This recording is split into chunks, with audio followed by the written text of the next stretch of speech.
Okay, I'm trying to rely on technology. It is April 21st, 10:53 p.m. Eastern Standard Time, and that video cut off on me because YouTube is a hater. I was on number 9. I just finished Strawberries for number 10, almost dying, and number 9 most influential things, people in my life. I was about to say Snoopy. Snoopy was very influential. Gumby, Mr. Rogers, Malcolm X, Mr. Rogers again. Yeah, because like he used to do the voices of the puppets, and you're like, but that's Mr. Rogers. No, it's not Mr. Rogers. It's King Friday. No, that's not Tuesday. The lion piece of carpet felt. That's Mr. Rogers. No, he does all the voices. What a sick player. That guy's he has to run around like crazy. His hands must be tired.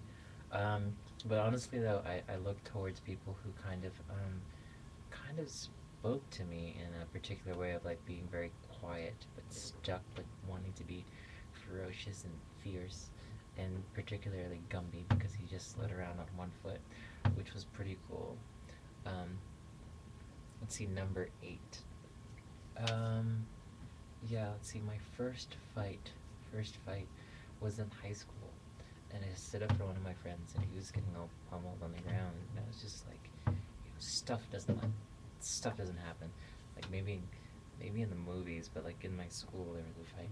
There's 7 guys on top of him, and I had one of those moments where I just like hulkified. I'm just like, I'm green now. Speaking of Gumby, and I started sliding around with one foot, like Gumby, and I started picking up these people, and I was just like, throw him, benevolence, benevolence. I will not hurt you. And eventually, they all ran, and this one guy was just standing there, like I'm like looking him in the eyes. I'm like, get help. He's like, what kind of help? I'm like, the good kind is what I said. And so that was my first fight.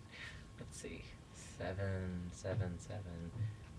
My dream is to continue doing the same shit, but doing more shit, better shit, evolving that shit, and eventually becoming a teacher.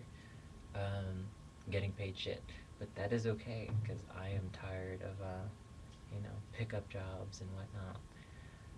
I really want to be somebody who speaks up and stands up for what I believe in, is challenged, and evolves. So, just simply don't want to be a static person, and regardless of how things end up, I just will not ever let things get in my way.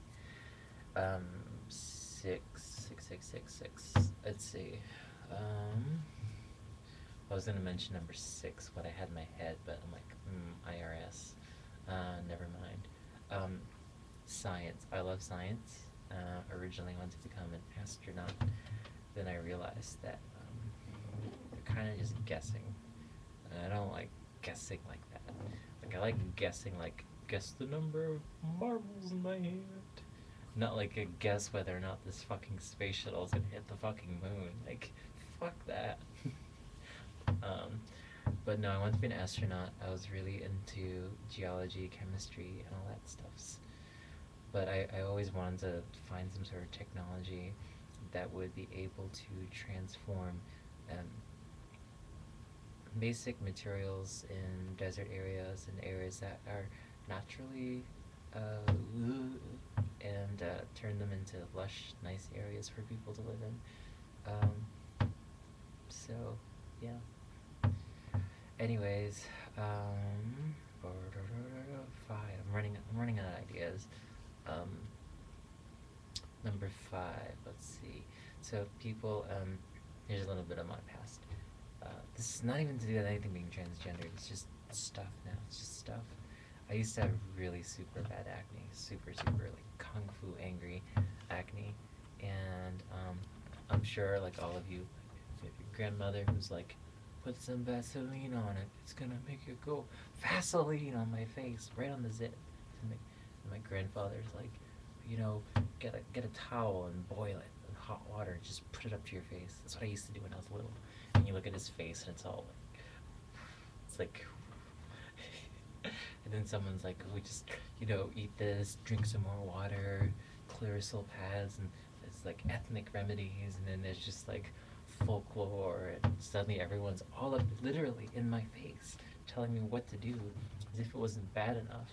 So I just decided, you know, I'm not gonna do anything. I'm not gonna do any of these ethnic remedies. I'm not gonna do any like Clearasil. I did Clearasil and it burned my face. Just like, you will have no more face. That's the answer from Clearasil, no more face. Eventually I just stopped doing everything and face got a little bit better. I was just like, oh, just leave that shit alone and stop eating potato chips, Chris. Um, let's see, number 3. Why was I named Chris Topher back in the days? My mother's favorite musician, right around the time that she was making babies, like me, uh, her favorite musician is Christopher Cross. Although he has a cool spelling of the name with a K, Christopher Cross. I think it's with a K. It's kind of cool. Brings me one step being closer to Crystal, but in any case, yeah, that was her favorite musician. I remember thinking, oh, I was named Christopher St. Christopher, Catholic family, and whatnot. But no, it's because of Christopher Cross. Power ballad, early, early 80s music. It's good stuff. I think I'm on number 3. Let's see. Oh, the first thing I ever made my mother as a gift, I made her a friendship bracelet, and I remember it being rainbow colors. Little did I know that would be a lot more relevant in the future. Number two. Oh, the first thing I ever planted was a sunflower. Successfully. I planted tomato seeds, and I'm just like, you know, using my KFC like bucket of like mashed potatoes, that styrofoam that like will last longer than like human society. I used that, put some soil in there and tomato seeds, wrapped it up, and I'm like, please, please grow. Never did. And then I was like, you know what, I'm gonna put some sunflower seed. Dropped it in, and this thing turned out to be 6 feet tall. And I was just really super duper like so happy. Like the idea of being part of creation was one of the things that saved me when I was younger and such an angry child. Just being able to see something um, turning from this like hard little nub of thing and softening and coming out. And I realized that was going to be a really powerful example for me. Not even a metaphor, just an example.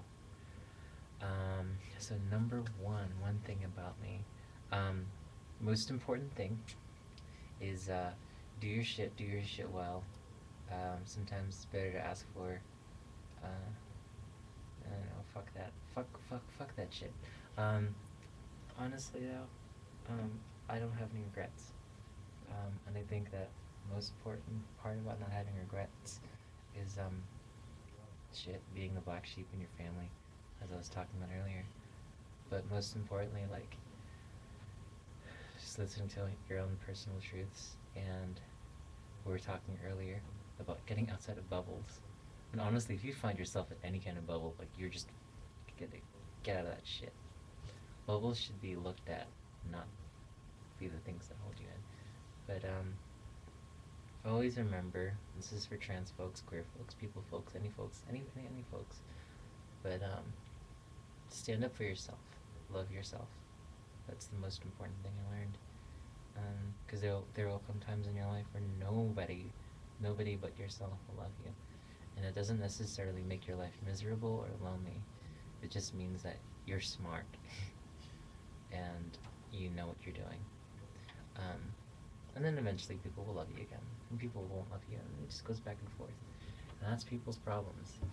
But in any case, thanks for tuning in to this birthday edition of 30 irrelevant things, ranging from dinosaurs and interracial food mixing. It is 11:02, 58 more minutes. I hope you are all celebrating the glorious birthing, the coming of, you know, everyone's talking about this other person who was resurrected or something like that. I don't want to offend anybody at all, you know, like that's, I'm just saying, just don't forget about another birthing that happened, a miracle that happened 30 years ago.